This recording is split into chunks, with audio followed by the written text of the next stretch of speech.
नवी मुंबईतील कृषी उत्पन्न बाजार समितीमध्ये सध्या कांद्याचे भाव हे वाढलेले आहेत. त्यामुळे कांदा हा सर्वसामान्य नागरिकांसह व्यापाऱ्यांना देखील रडवत आहे. आपण याच परिसरामध्ये आहोत. आपण जर पाहिलं असेल तर एपीएमसी मध्ये मोठ्या प्रमाणात राज्यभरातून विविध राज्यातून माल हा कांद्याचा या ठिकाणी येत असतो. मात्र यंदा शॉर्टेज असल्यामुळे आवक ही कमी झाली आहे आणि त्यामुळे दर हे वाढलेले आहेत. 5, 10 ते 15 अशा रुपयांचे हे दर वाढलेले आहेत. या आधी 20 ते 25 रुपये किलोने मिळत असलेला कांदा आता 40 ते 50 रुपयांपर्यंत पोहोचलेला आहे. त्यामुळे सर्वसामान्यांचा दर देखील पाहायला मिळतोय. एकंदरीतच या सर्वच गोष्टी सध्या वाढत चाललेल्या आहेत. 8 दिवसापूर्वी जे दर होते ते सध्या वाढलेले आहेत. आपण जर पाहिलं असेल आपल्या सोबत व्यापारी आहेत, आपण त्यांच्याकडनं जाणून घेऊयात. सर, नेमकं काय सांगाल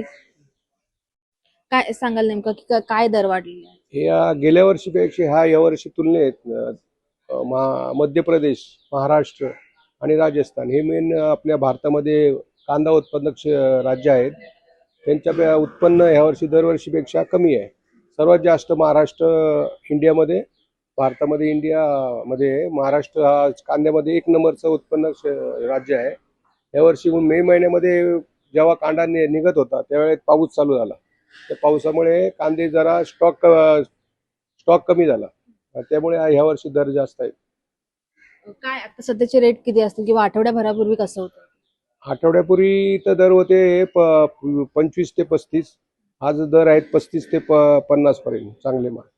कधीपर्यंत अशीच ही परिस्थिती राहण्याची शक्यता आहे? हे कमीत कमी डिसेंबर पर्यंत अशाच परिस्थिती राहील. खरं तर आपण पाहिलं असेल तर कांद्याचे हे दर झपाट्याने वाढलेले आहेत. पुढील काही महिने ही परिस्थिती अशीच राहण्याची शक्यता व्यापाऱ्यांनी व्यक्त केलेली आहे. व्हिडिओ जर्नलिस्टसह मी आकांक्षा देशमुख, लोकशाही मराठी, नवी मुंबई. लोकशाही मराठी ऐका, पहा, जागरूक रहा.